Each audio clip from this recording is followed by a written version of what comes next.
हाय learners, मेरा नाम रविंद्र शर्मा है।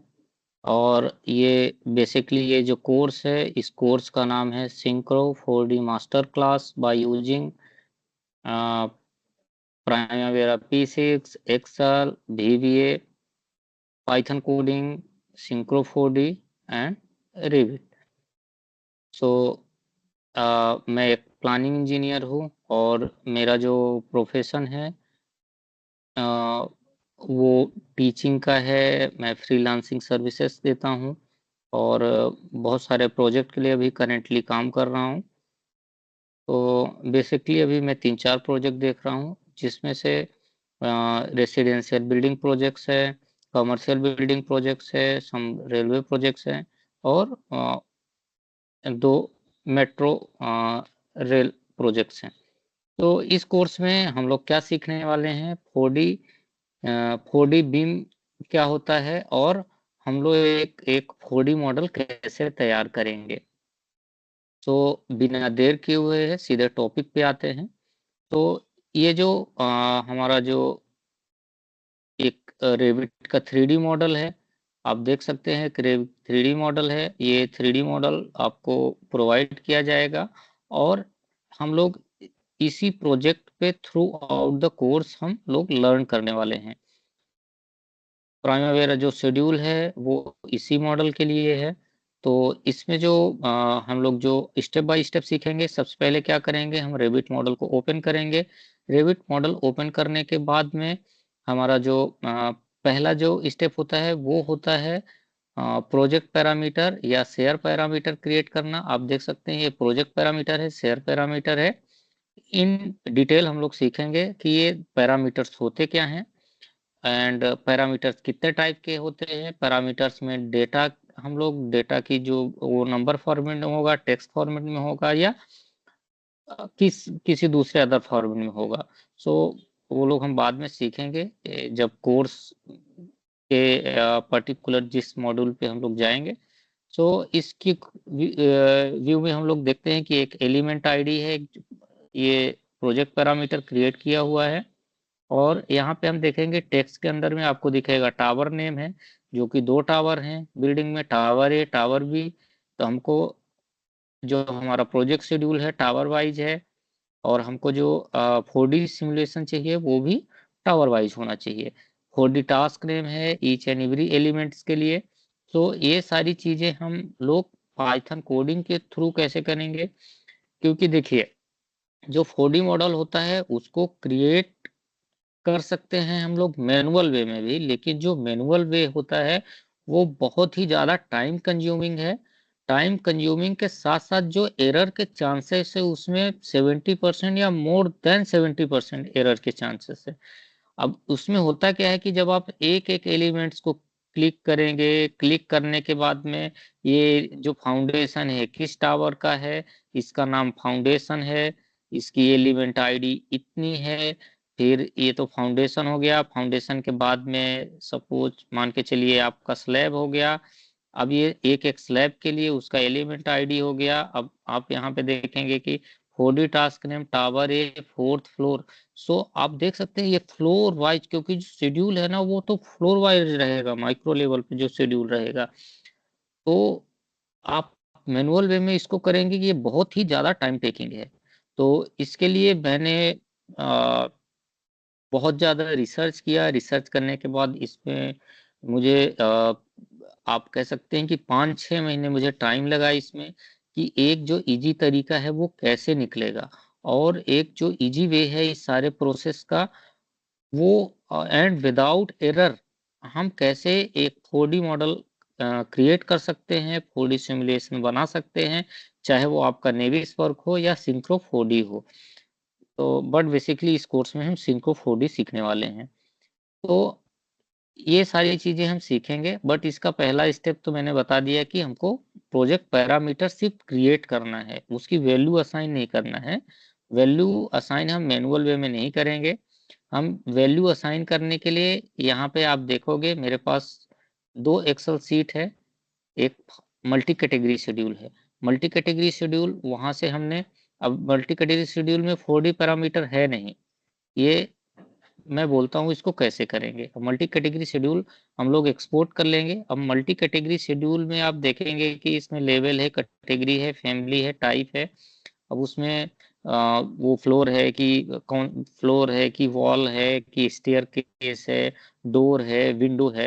यानी आपका एक रेसिडेंशियल प्रोजेक्ट्स में क्या क्या एलिमेंट्स होते हैं वो सारा चीज एलिमेंट्स है इसमें, और वो भी फ्लोर वाइज है, आप देख सकते हैं। ठीक है। अब क्या हुआ कि अब ये चीजें हो गई, ठीक है, ये चीज एक्सेल में हम रेडी कर लेंगे। बट इसके पहले जब एलिमेंट आईडी हमको क्रिएट करना है तो उसके लिए हमको कुछ करना नहीं है। यहाँ पे डायनेमो है, मैं डायनेमो को ओपन करूंगा और यहाँ पे मैं आपको दिखा भी सकता हूँ कि मैंने एक जो डायनेमो कोड बना के रखा हुआ है उसका ये होम डॉट डायनेमो है।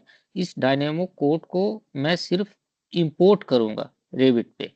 रेविट पे मैं जैसे इंपोर्ट करूंगा ये जो एलिमेंट आईडी है वो एक क्लिक में बोथ टावर्स के इसमें जितने एलिमेंट है, ऑलमोस्ट 10,000 और मोर देन 10,000 एलिमेंट्स है इस मॉडल में।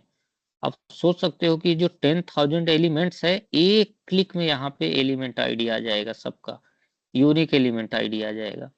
ठीक है। अब एलिमेंट आईडी आ जाएगा, उसके बाद क्या है कि हमारा जो 4D टास्क नेम है, या बेसिकली आप इसको सिंक्रोनाइजेशन आईडी या तो एक्टिविटी आईडी कुछ भी नाम दे सकते हैं, प्रोसेस एक ही रहेगा। मैंने यहाँ पे 4D टास्क नेम ले रखा है।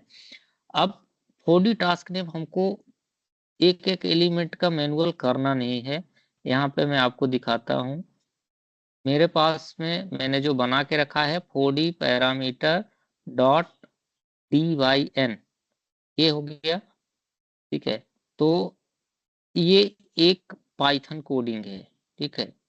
इसमें पाइथन का कोड, इनसाइड में पाइथन का कोड 3-4 महीने की मेहनत है। इतना सब करने के बाद में एक कोड क्रिएट किया है, और इसमें बिना एरर के इस कोड के थ्रू हम 4D टास्क नेम या एल सिंक्रोनाइजेशन आईडी या एक्टिविटी आईडी एक क्लिक में रेविट में आ जाएगा।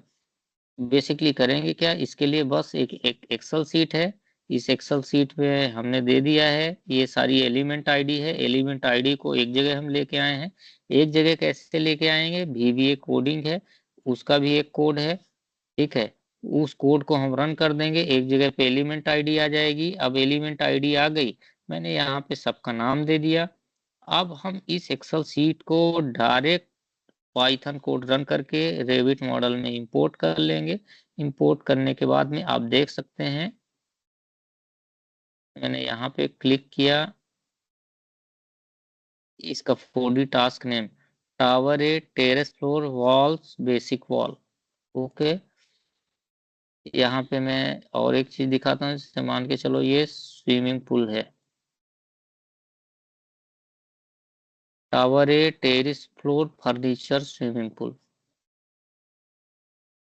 इसका पूरा जो 10,000 एलिमेंट्स है सबका 4D टास्क नेम यहाँ पे आ गया, टावर बी 8 फ्लोर वॉल्स। तो ये जो पूरे 10,000 एलिमेंट्स है उसका 4D टास्क नेम आ गया, एलिमेंट आईडी आ गया। बेसिकली ये चीजें होने के बाद में फिर ये प्राइमावेरा का आप एक शेड्यूल देख रहे होंगे, ये शेड्यूल है। और ये शेड्यूल आप देख सकते हैं, इसमें टोटल 1355 ओरिजिनल ड्यूरेशन है, start finish date, budgeted labour units, budgeted total cost. यानी कि ये जो शेड्यूल है ये रिसोर्स लोडेड है, कॉस्ट लोडेड है। इस प्रोजेक्ट को कंप्लीट करने के लिए कि क्या क्या क्या मशीनरी लगेगी, क्या क्या इक्विपमेंट्स लगेंगे, सारा चीज इसमें असाइन है। ठीक है। अब यहाँ पे यूजर डिफाइंड फील्ड हम लोग क्रिएट कर लेंगे प्राइमावेरा में, उसका नाम दे देंगे same as it is in our Revit model 4D task name.